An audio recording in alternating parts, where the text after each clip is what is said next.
Hello everyone, this is Singh 𝐒𝐲𝐬𝐭𝐞𝐦 and today I'm back with another video where we'll be discussing thundering herd and promises, and this is specific to Instagram engineering. And a very nice approach and like a great approach is discussed here to solve the problem of thundering herd. We already discussed a video, like we already created a video where we discussed about thundering herd, what are the different scenarios in which thundering herd can occur, and what are the different resolutions which you can use. This video talks, it will be a little short video which talks about how you can solve this problem using promises. We will understand what promises are, what are the scenario in which this is helpful. So let's get started. Just to set the context before we actually understand the problem and how you can solve it via promises. Before that as well, if you haven't subscribed to the channel MsDeep Singh, consider subscribing. You will get to know or understand or deep dive into a lot of architectural designs, uh, a lot of software engineering principles followed at various companies, large scale architectures, how they are designed. So consider subscribing, you will learn a lot of things. So back to the video.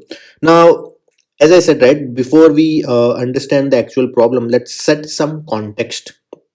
So what is stateless service? So I think we did discuss this in our previous videos as well. If you continuously watch or like follow along my channel, you might have seen this concept around stateful and stateless systems. When I say stateful and stateless systems, it basically means the state is stored on the server. Okay, so let's say this is service, this is your server in which the service worker is running to handle the request which are user requests are coming in. So the DB or the state, whatever objects are created, all the objects, whatever the persistent state is maintained regarding the request or like anything which you are maintaining, basically, it is stored somewhere else. Okay, some database. It is not stored on this server. So the benefit of this approach is that, let's say if this worker goes down, you can bring the another worker up and then you can continue reading the state from here. You don't have to establish a high availability mechanisms on this worker itself, that this worker should not go down, or like even if you are maintaining the state on this worker, it should be present in separate disk or something, right? So that's the idea of stateless system. It basically says that the state which you are maintaining, it is decoupled from the server which you have hosted to run your compute logic, right? So this is the idea behind stateless service. Now the idea, like the general architecture, is that you have some service. It saves the data in your database. It is represented here as backend, but yeah, let's say this is some database which stores this information. Okay, or there is some database behind this backend which reads this information and then stores this and then also serves the read queries along with. A general paradigm which we follow to improve the latencies. Okay, so let's say there are repeated requests which come in, there are some lot of duplicate requests which come in to our service. So what we do is, we cache those requests. So that you don't have to go to the backend to actually read that data. Okay, so this is, let's say, some redis or memcache. So you're saying, you say, let's say this is actional cache you are maintaining. Either this cache is in present inside the backend only, or it's like actional cache such as redis cluster you are maintaining, or any caching solution you are using. The idea is that first you check in the cache if the particular key is present. If the particular key is present, it is returned from here only. If, let's say, the value is not of the key do not exist in the cache, you read from the backend, you serve the query, and then you also persist the data in the cache. Okay, so the benefit of here is that you improve the latency because you are not hitting the backend here.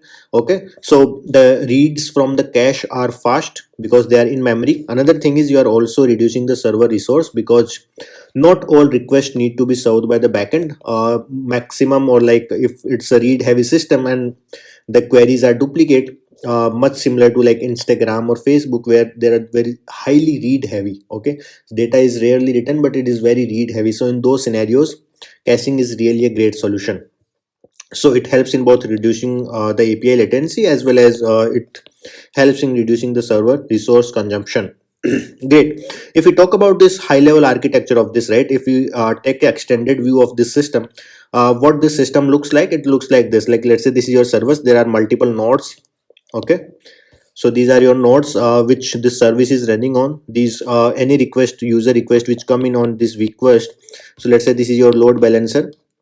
Load balancer redirects these requests to one of the workers, whichever is available. This particular worker check in the cache. Let's say this is your cache cluster. Okay, it checks in the cache if the data is present. If data is not present, then it goes to the backend and then serve the request. So this is the overall idea of the architecture which we already discussed. Now let's consider this scenario. Let's quickly talk about this example points in which something can go wrong. Okay, so let's say 100 requests come in. Okay, let's say you have, just for simplicity per se, you have 100 workers, so 100 requests came in. Great. The problem which occurred here is, let's say all the requests came in, either they are brand new, or let's say the cache was invalidated some time back. There was some TTL associated 10 seconds and it was invalidated. Now all the requests which came in concurrently, the idea important here is the all the requests came in concurrently at the same time. Okay. So what it does is it checks in the cache, it will not find the data, and all the 100 requests, all the 100 requests, 1 2 3, all the 100 requests are redirected to the backend. So you are potentially increasing the uh, load on this backend system.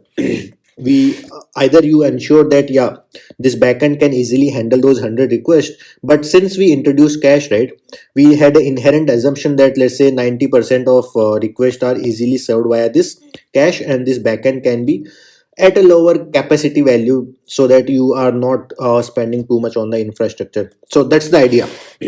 So let's say we don't have the capacity in place, so this can cause the thundering herd problem. We also discussed the same problem in one of our previous video where we talked about thundering herd, so I highly recommend you watch that. But as I said, right, you are surging the traffic on this backend and this can potentially cause the thundering herd. Thundering herd basically means this system do not have resources to handle that, and once those lot of requests come in the system, it can potentially bring down the system.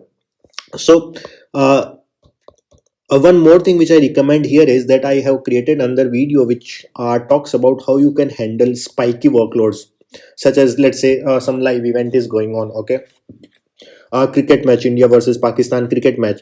So there are scenarios where there is spiky workload. So there are different things which you should do in your architecture to handle those spiky workloads.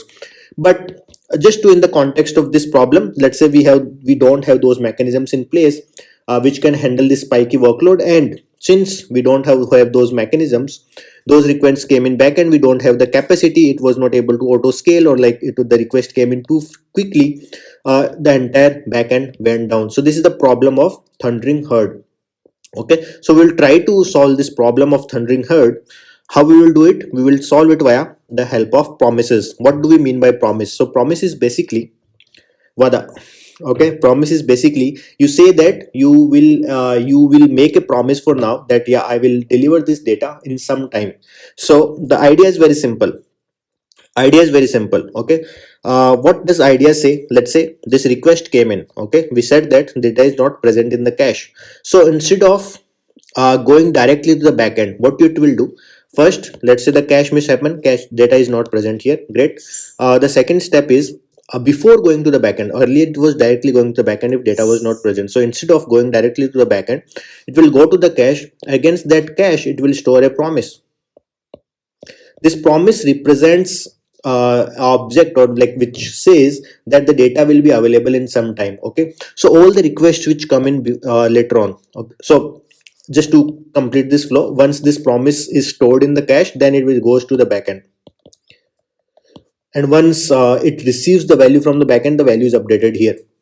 So the other requests which are here, okay, the other requests which are here, they will go to the cache and they will see that, oh yeah, okay, there is no value for this key, but there is some promise. So they can assume that the value will be present in a short while. So they will not go to this backend directly to get the response. They can directly check the cache in some time again, or like there can be some callback mechanism to those requests which says that yeah, the value is populated now in cache, they can fetch it. Okay, so that's the idea behind the promise, or like how it can be used to solve our thundering herd problem. This is the simple diagram which can help you to understand more in detail. So these are the workers, they check in the cache. If it's not present, then you make a promise. Okay, then you go to the backend. So all the requests are served via this mechanism only. So let's say there are 100 requests coming. All the requests, you only made a one call to the backend, and all the other 99 requests were served via the cache, or like all the 100 requests were served via the cache. Great. So I hope you, and one more thing to understand here is that we said that the request came in concurrently, right? So even if the request came in concurrently, when you are checking in the cache, you should figure out that you should be able to find out that promise which is already stored. Okay, even if all the requests are going to the cache at the same time, since the operations on cache are atomic, they will be able to find the promise that it is already stored, and I don't have to go to backend to retrieve the value. Great. So this is all about today's video, which talks about Thundering Herd and how it can be solved via promises. We will meet again with such architectural decisions, and like how different things or technologies which can be implemented in our architecture to solve the bottlenecks and increase the overall availability of the systems. So till then, stay safe. Tata. Bye bye.